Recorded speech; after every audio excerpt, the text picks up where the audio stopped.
What's going on, everybody, and welcome back to Pinhook Outdoors. We're in the midst of fall here. It had been extremely dry for about 2 months. We'd had pretty much no rain. And then last night and yesterday and, well, 2 days ago we started getting rain, and then yesterday and last night we got a ton of it. I think we got almost 3 inches here locally. So the river finally raised up a little bit. It's still on the rise some. It's not quite flood stage, but it's definitely surged up a good bit. It should get the fish awfully hungry. I've only got a couple hours to work with here. It's still really overcast. We're post front, but there's another front coming in 2 days, so it's kind of like a stable. It's kind of like mildly warm and muggy out, so could be good fishing. I think just the fact that we got some rain pushing water back into the streams ought to get them pretty fired up. So I don't know what the clarity and everything's going to be like, so I'm not going to really target bass. I'm going to be more just bait fishing. I got some night crawlers with me, so gonna try and do that some. Hopefully get some bluegills so I can chunk them up and throw them out for catfish bait. Not quite sure what spot I'm gonna land into. I gotta go move around some. First, I'm gonna check out my favorite high water spot. If it's open, I might fish there for a minute and see what's going on. If I don't get anything there, then I'll make a move. So hopefully we get on some big fish. Hopefully we find some big whisker fish, and stay tuned. We'll see what we get. Okay, so this is one of my favorite high water spots. This feeds into the river about a mile downstream. I'm going to try throwing a square bill here first, see if there's any bass hanging around. This is typically usually only good fishing when there's water pumping through here like this, so, or when the river's backing up into it. See if there's any bass here. Then I'm going to try and see if I can catch a few bluegills and maybe throw out some cut bait here. I don't know, it's still a little bit on the low side, but maybe I could get some bluegills here and then take them somewhere else. We'll see if anything's hanging out here.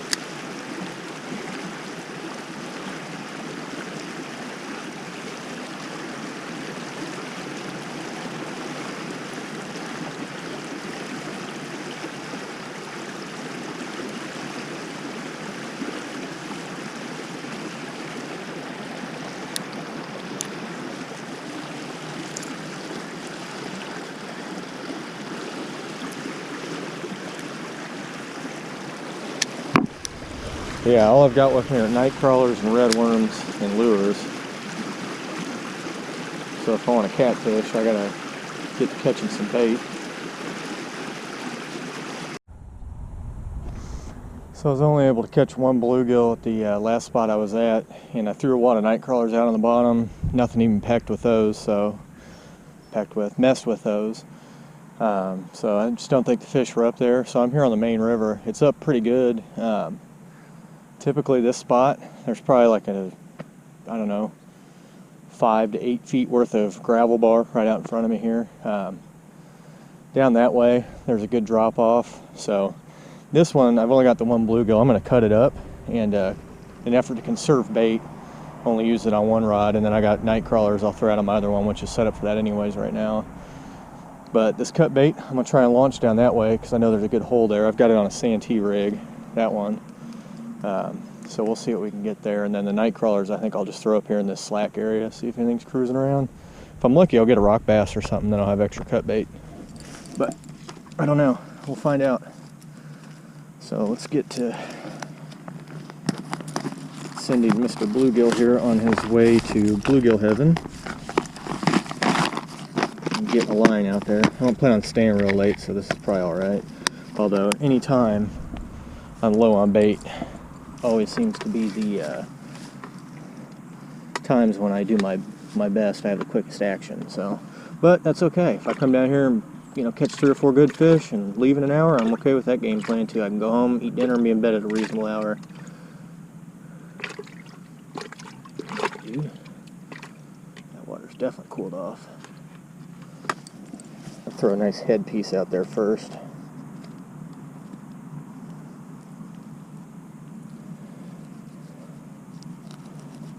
Should get like 3 pieces of bait out of this. And like I said, hopefully I can catch something else, some night crawlers. Supplement my bait here. Water's cooled off, it's fall. Typically a really good time for cut bait. So it's a little bit too deep there.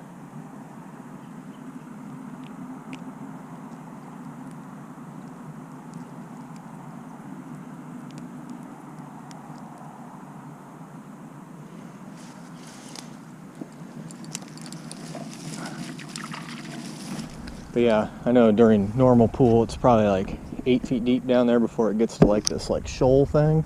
I don't think I can launch it all the way there, but I can hopefully get it in some sort of depth. We'll see what that does. Santee rig ought to keep it up off the bottom a little bit. Maybe flutter around in the current some. Not that I haven't ever caught flatheads here, but I'm more likely to get channels, I believe. Especially given the conditions and the cool down. Brought my bass setup down here, which I was using to catch bait with at the other spot, but got all tangled up. I didn't think I'm going to be able to use it here.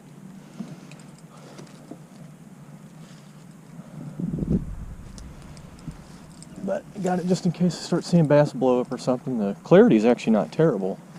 There could still be some bass active and sight feeding out here.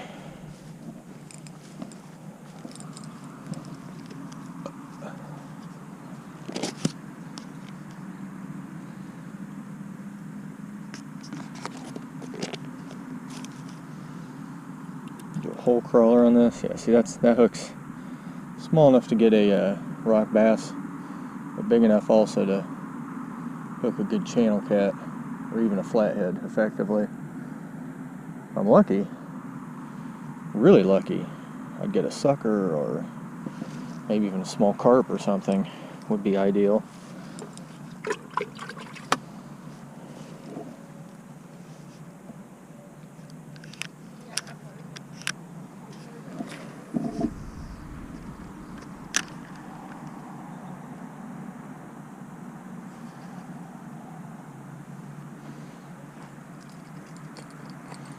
But night crawlers work good in these conditions too, so I've caught plenty of big channel cats on night crawlers doing stuff like this.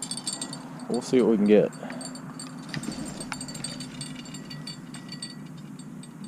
Hopefully something. Big old beaver just snuck up on me. Turn around and he was about 2 feet in front of me.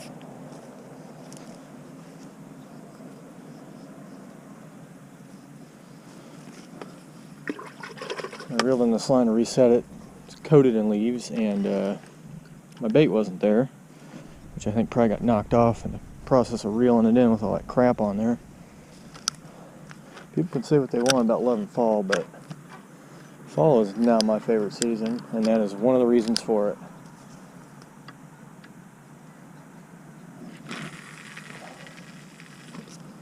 Let's get that sucker back out there.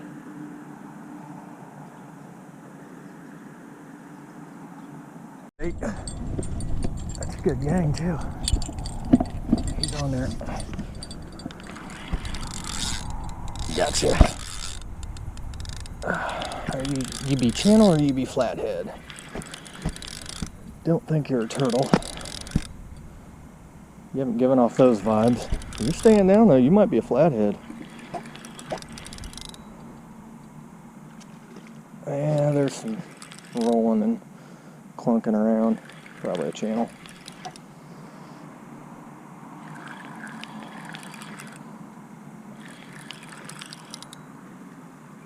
What we got? We're coming in like wet leaves now. Yep. Old channel kitty. Means I'm getting my fish grips. I got tired of getting bit up by these guys.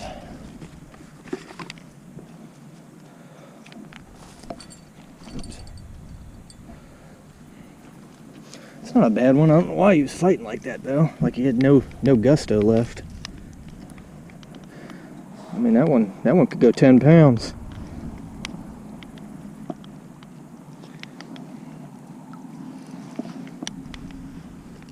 Got a weird, must have been caught before or something. His bottom jaw's all jacked up. Yeah, that ain't a bad one.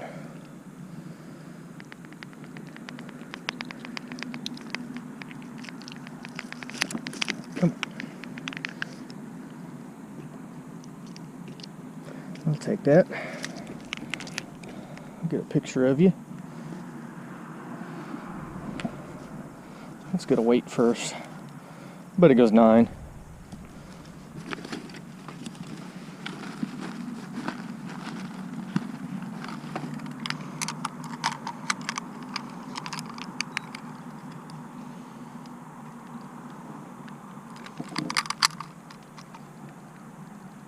Yep. 9, almost 10. Now, oh, now something's on the night crawler. Shoot, he's on there too. Oh boy. Yep, we got a double, folks. Don't you swim off with those. Oh, this is a good fish too. I'll try and get a double picture here.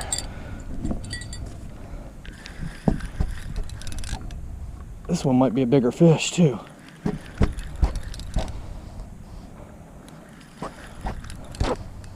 Maybe it's just because I'm a lighter gear, but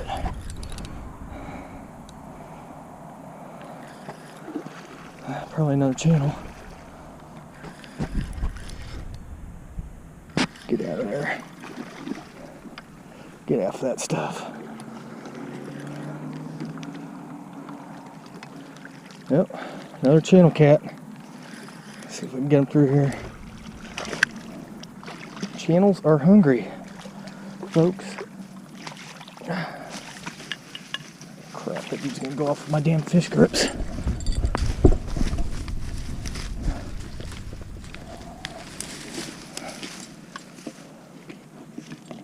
Here, we'll put you in the net.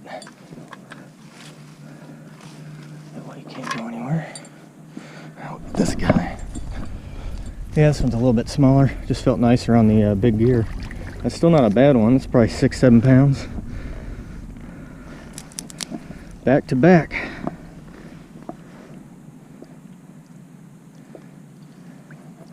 Yeah, you're just gonna go ahead and bite me. That's fine.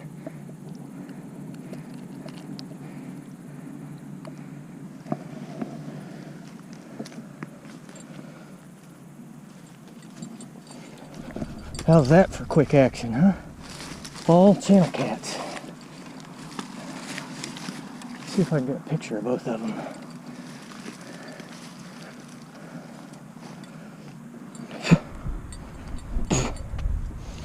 Clear some of this stuff out. Might be able to use that.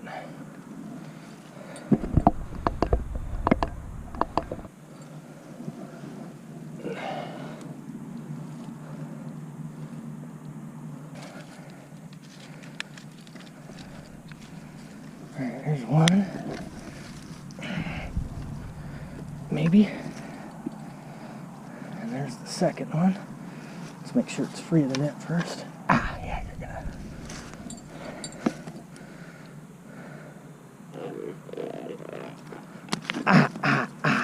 Yeah, I haven't done this in a while. Ah, I had death rolled my damn hand. Alright. We're gonna get you guys back.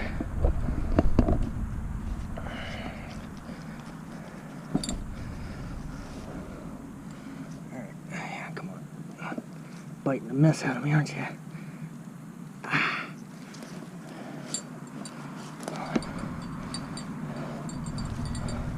Alright.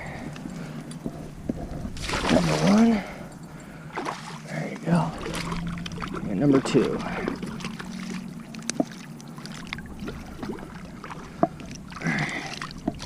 Come on, get out there. Get through all that crap.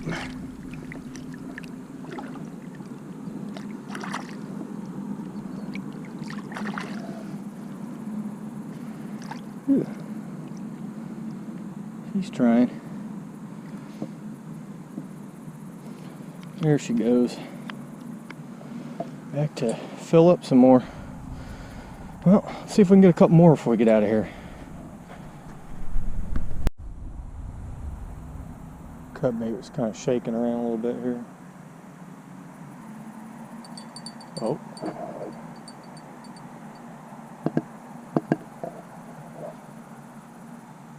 Come on.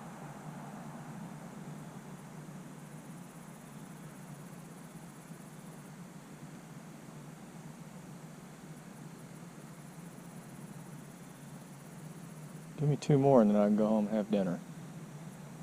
Not eating these, but just like to catch 2 more fish, let them go. Oh, yep, there we go. Yep, he's on there now, I think. Oh, shit. Maybe.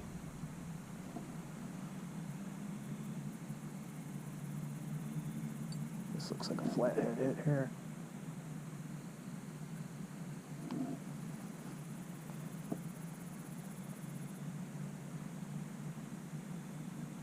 Let's see what's going on with that. That was just me kicking that one. I'm in such a tight little area here.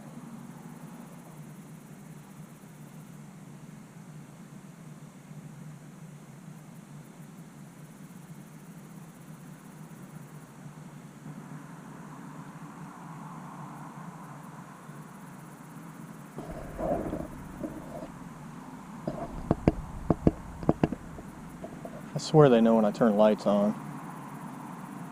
I'm packing up to go here and I keep irritating this beaver. He keeps coming around and slapping his tail. He's going in front of me again here. Let's see if I can make him do it again. Sounds like somebody throwing a 40-pound cinder block into the water right in front of me. He's not too pleased that I'm here, apparently.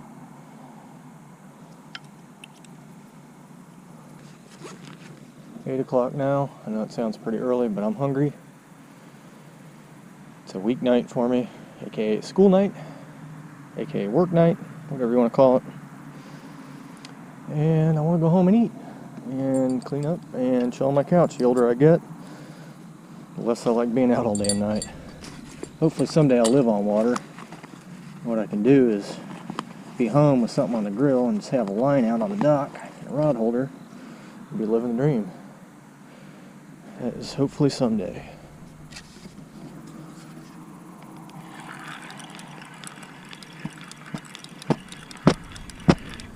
Got a bunch of stuff out here.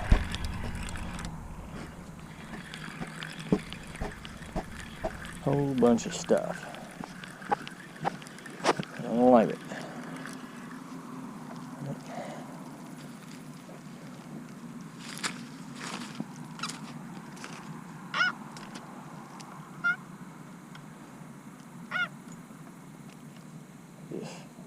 Stuff's like pulling snot off your line. Fibrous snot. Not a lot of fun to that. Yeah, see, that was the piece of bait I was using. I figured with that Santee rig it might sit up off the bottom and tail might flip around some, but I think I've been sitting in weed beds the whole time. But, oh well, somebody gets a snack.